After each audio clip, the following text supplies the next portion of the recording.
entrepreneurship, and I think the communicability or making sure that these programs are more known to the people and massive would probably be a learning number one. I think what Pratik shared from a private sector perspective, where Microsoft is putting in their own initiative and making efforts to ensure that entrepreneurship gets the right importance not only within the organization but also in the ecosystem is also pretty very much evident. I think what Bhaskar shared from the agriculture perspective was, I thought, was a pretty well-rounded summary in terms of the agriculture sector, where they're not only encouraging entrepreneurs, but they are spending time and effort towards addressing the problems which they typically face in that sector. And we know for a fact that that sector has its own share of problems which are pretty serious and definitely need attention. And of course, Tushar did touch upon his own entrepreneurship journey and what the challenges they faced. Would want to open up the session for questions and would like to get any of you would like to ask questions to the panelists, please do so. Yeah, I have a question. Sure, please. Yeah. So this is basically into extension of Mr. Pratik, what he was talking about, the challenge, first challenge. So my question is from Miss Sunita. So Mr. Pratik told about that the ticket size is very less and the time frame is very high for skill development, and that is actually a challenge. And in skill development we have a huge responsibility to provide quality service and all that. And though you are a fallback option for Ministry of Skill Development, right? So my question is that in continuation to that, there is a GST of 18% which is being added to the vocational training institutions. So if suppose I am an authorized partner of Microsoft, so Microsoft has their stake in that skill development, then as a training partner I have my stake in that, and then government is also having a stake in that, and then it is like for short duration the whole amount is being diverted to the students. So that is how, like, we have to maintain the quality also, and the ticket size is very less and the time frame which is being spent on the skill development of the student is very high. So what's your opinion? Maybe you can suggest, or what like government is coming to you, you are the advisor of the government and all that. Nobody anticipated the dreaded word GST coming up in the session today, but I think a very valid point, please. I don't know. I mean, I can't reply to this question. Okay. So maybe you can note it down and then you can discuss in the forum. Yeah. Yeah.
The one who is implementing it, because I'm not very privy to, I don't get myself involved in day-to-day functioning, so I'll just discuss with him and bring it to his notice.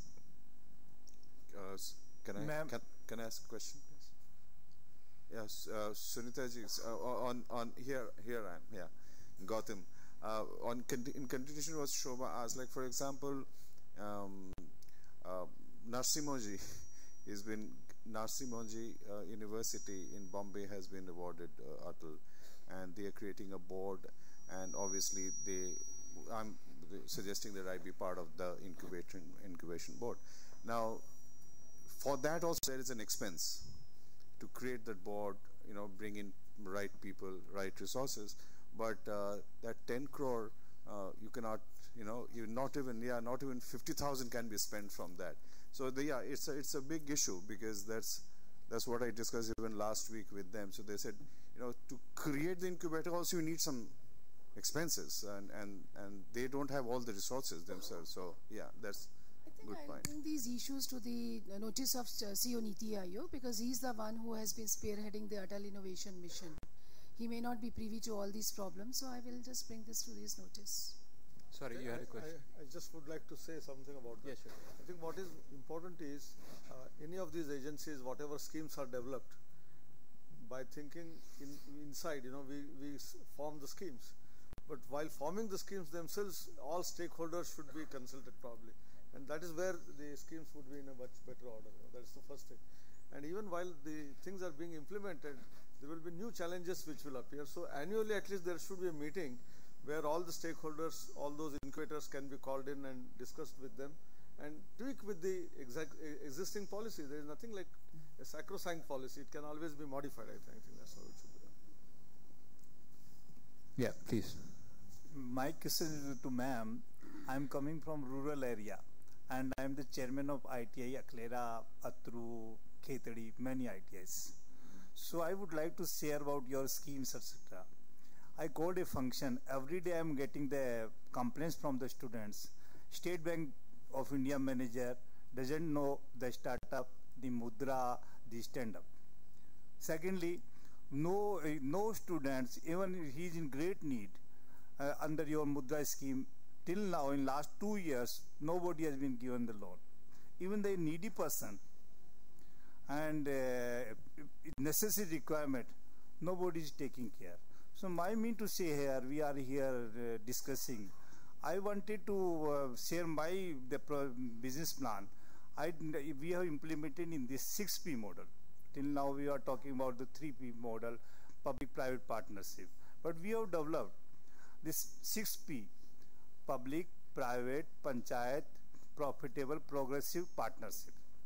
But you see, if you see at the panchayat level, I think this can be better idea for the Niti Aayog also.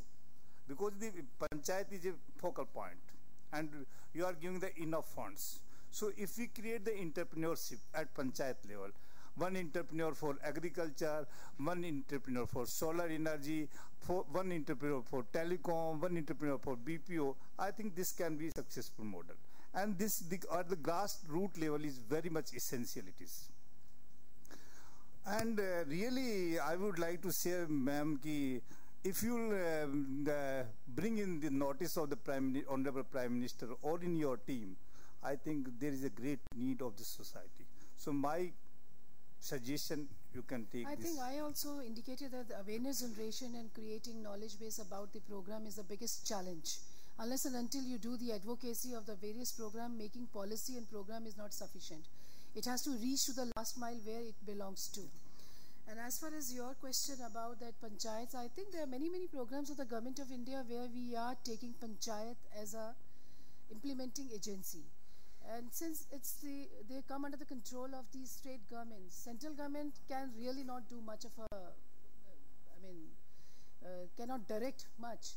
But then many of the programs, it's the panchayat who are doing it. And I also feel that the self-help group that have been created by the Ministry of Rural Development, they are a case in point which can be adopted, which are parallel to what your panchayat can do it. Not only this, the government has given the enough funds. In ITI, funds are there, but the system is so bad, the principal doesn't want to sign, the IMC wants to sign, and the students are suffering. Central government, I don't think any solution for these problems then. It is for you have to do it at your local level. These are the problems which an institute has to solve. No, you as a principal will have to sign and you will have to be very aware what the government is bringing when you are running an institute. No, I am coming here, the central government. So just today morning I discussed with the secretary. Then he said, yes, I do agree, and I will issue the notification that the vice principal should be appointed.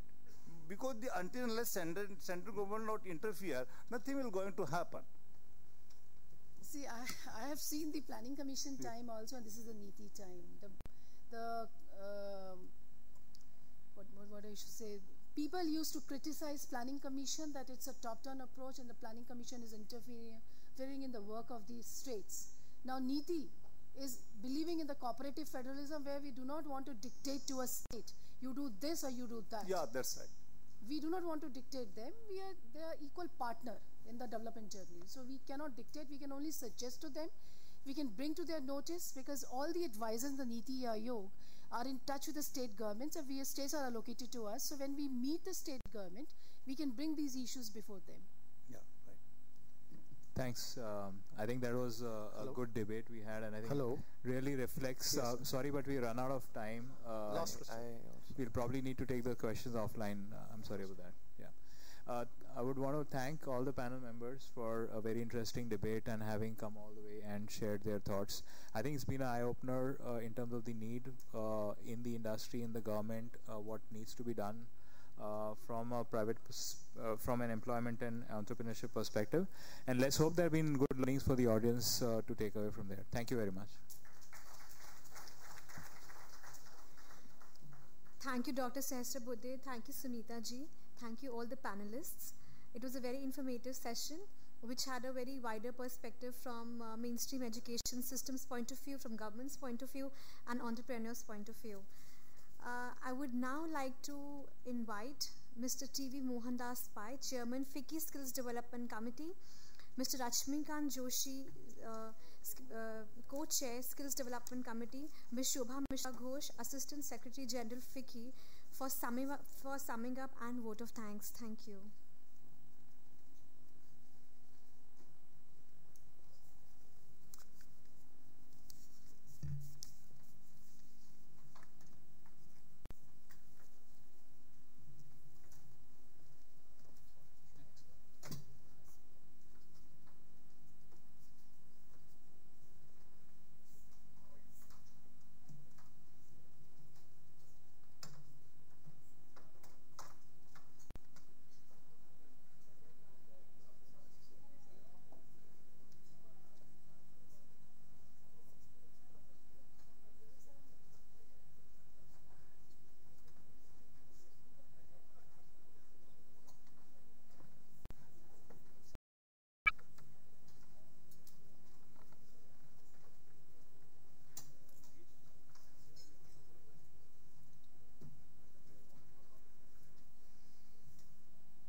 Folks, hello.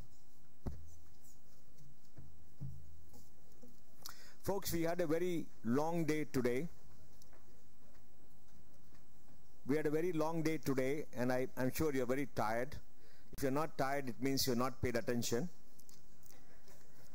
So in the opening session, we released some knowledge papers which are very good. The Future of Jobs, Employer-Led Models, and Media Talk.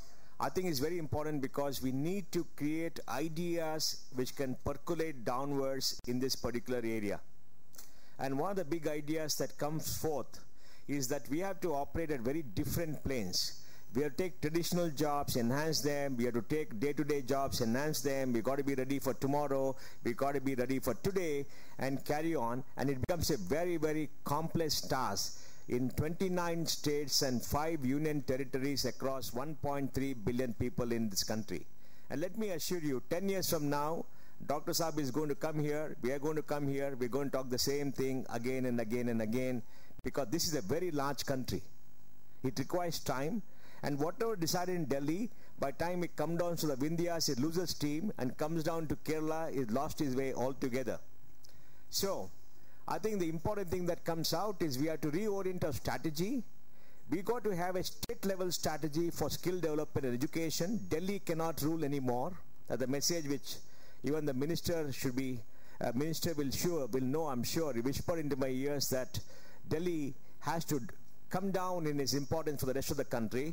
And in the state, you have to send it down to the district because the operational area is the district.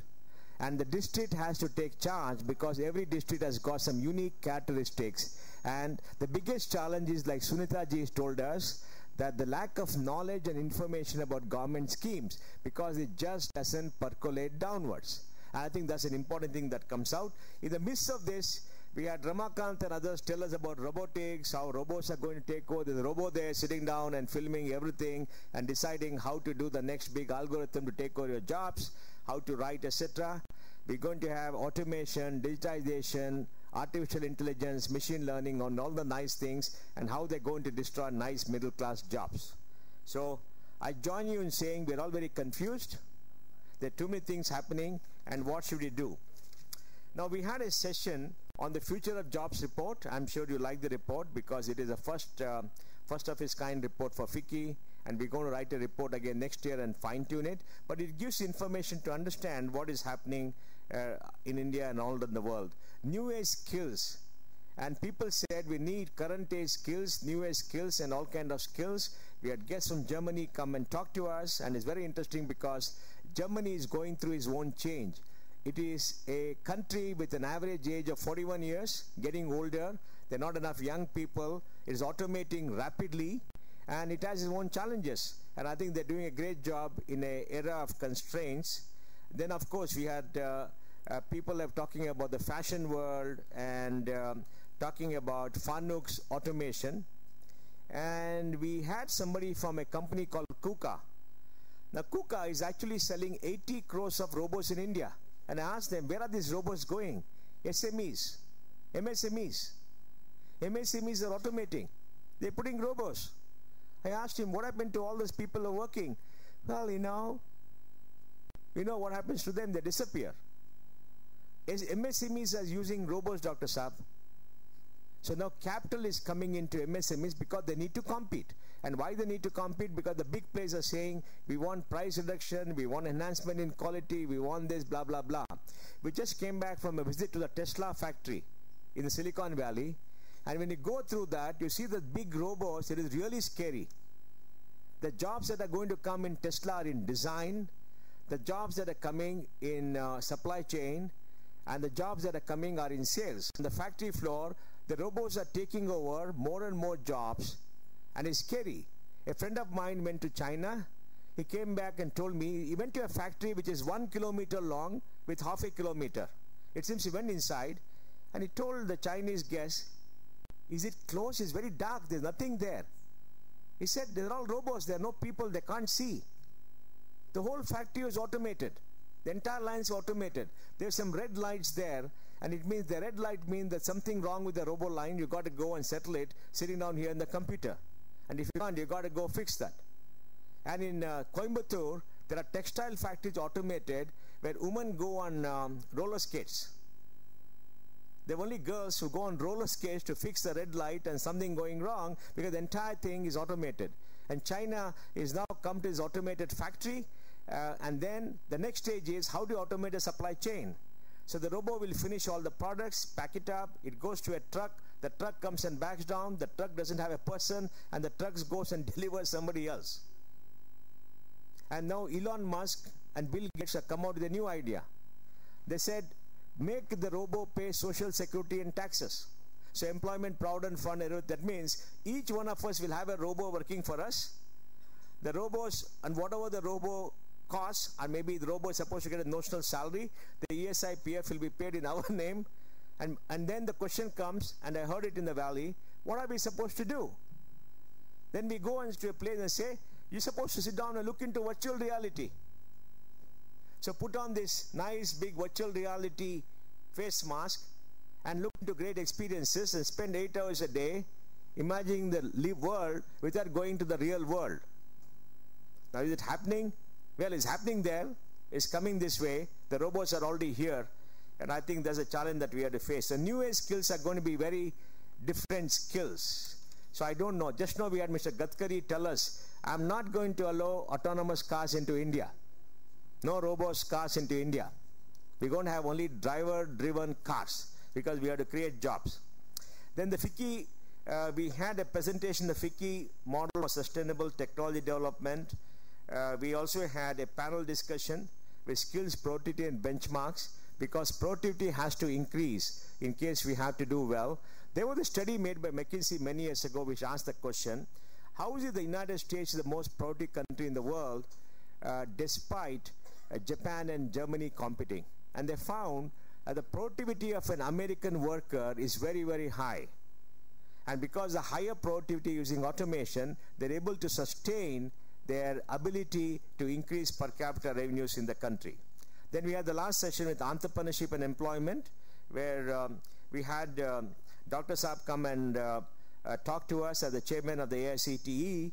And I think this is an area where we need to put in more efforts, because we need to create leadership, multiple points of engagement and leadership through entrepreneurship, because entrepreneurs are the ones who are going to create jobs. And if you don't have hundreds and thousands of entrepreneurs getting jobs, then I think the future may not be good. But the good news is, Dr. Saab, there are 26,000 startups in India. Your story has got a list of all of them. Assuming each startup has got 3 people, that is about 50 to 78,000, right? And every year about 7,000, 8,000 are coming up. If 7,000 is 21,000, and we think by 2035 there'll be 100,000 startups, 300,000 entrepreneurs. Half of them will fail. It doesn't matter, but there'll be experienced people. That means we must create 500,000 entrepreneurs, 1 million entrepreneurs to the system in the next 10 years, so each entrepreneur can become a point of action to create more jobs. And that has to be done through the college system. In fact, Sanjay Vijay Kumar, who started Startup Village in Kerala, has perfected the model. I think he's working with you in AICTE to bring it across colleges. But again, the problem, like you said, is 3,000 engineering colleges, 1.2 million people getting in, and 6 million or 6 lakh students. That's a very large number. So that becomes a challenge. So end of the long day, what are our takeaways? Our takeaways are very clear. One, we had to operate at very different levels. We had to face the jobs of yesterday, the jobs of today, the jobs of tomorrow. 2, we must make sure the skills required for each is germane to the job that they have to face.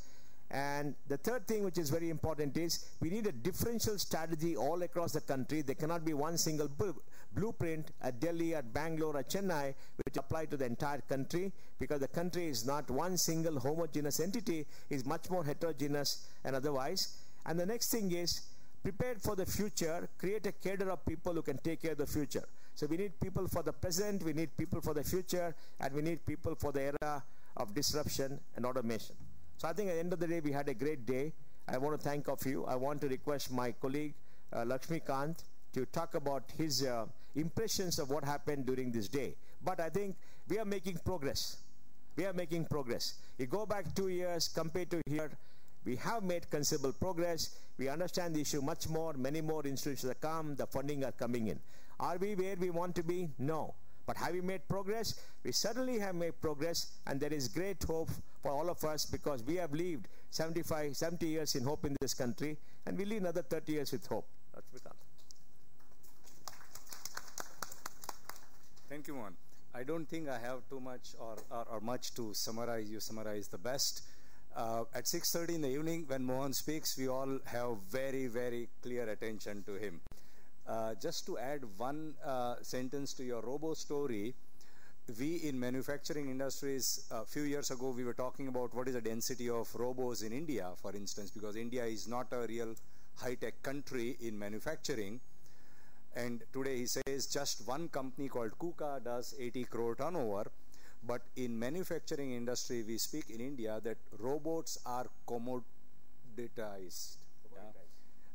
Meaning they are being sold like commodity, and that's how they come down to SME sector, because even they can afford robots. That's the situation today. Okay, we are not starting the day again with that discussion, but I think today we had a wonderful, to my opinion, a mix of speakers. We had ministers and government officials, we had people from manufacturing industries, from service industries, private sector, public sector, and we even had world scale president amongst us today, something which is, I must say, very rare. In such a gathering you can have presence of world scale president, and he shared his knowledge about how the world scale is taking place, and we have wonderful experience today. First time I saw, and this is something which we really need to think about, and it was discussed, how we create examples of skilled people and put them to the front to motivate parents, to motivate education institutes for skilling people to show success examples in form of Chirag, whom we had today. Yeah, otherwise, I think it was wonderful session today. We needed this. You spoke about what all we things we take out of this room. Of course, there are a lot of open questions, but we need these kind of sessions to discuss, to exchange ideas, to talk about challenges, because that's the only way then we can address going forward, apart from the fact that many of us could have wonderful networking opportunity today. Thank you. So I need to have the last word. For me, there was one very clear takeaway which actually Dr. Dalli Koshi mentioned, that we need to move from the training ecosystem to learning ecosystem. I think that's a big transformation that we need to bring in. Our, all stakeholders have to think in that direction. And of course, we have to bring in reforms not only in supply side but also in demand side, which Mohan has been time and again talking about. So I'm not going to further, but I have to do a lot of thank yous. So I think a very big thank you to all the speakers. Most of them are not here, and very grateful that Chairman AICT thought that it's important to come to a skill development conference and talk about employment and entrepreneurship. I think the linkage between education and skill has already been established. A very big thank you to all the delegates who are, and I think it's quite a big number. I mean, and these are I think people who are very serious about skill development. So very thank you for your patience, for spending the whole day with us. A very big thank you to all the sponsors who made this happen, because that's how we could bring in the World Skill President and the rest of the arrangements could be made. I want to, all my team standing at the back, please raise your hands. A very, very big thank you to all of them. I think they did a great job. And last but not the least, thank you, Mohan. I think your idea and your leadership is something which we really cherish. And thank you, Rashmi, for being here to the last. And of course, we also look forward to your leadership. Thank you, Shobha. Give a great round of applause to Shobha, who did all the work.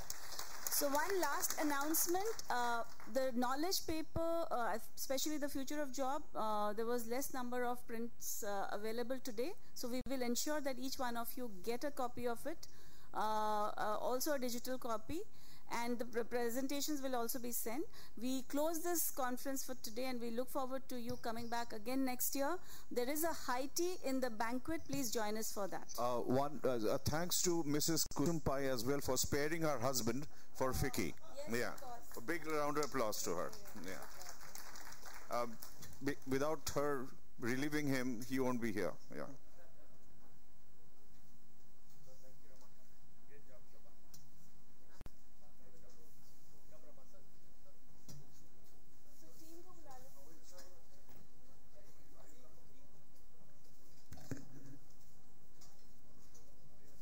Please come to the dais, team members.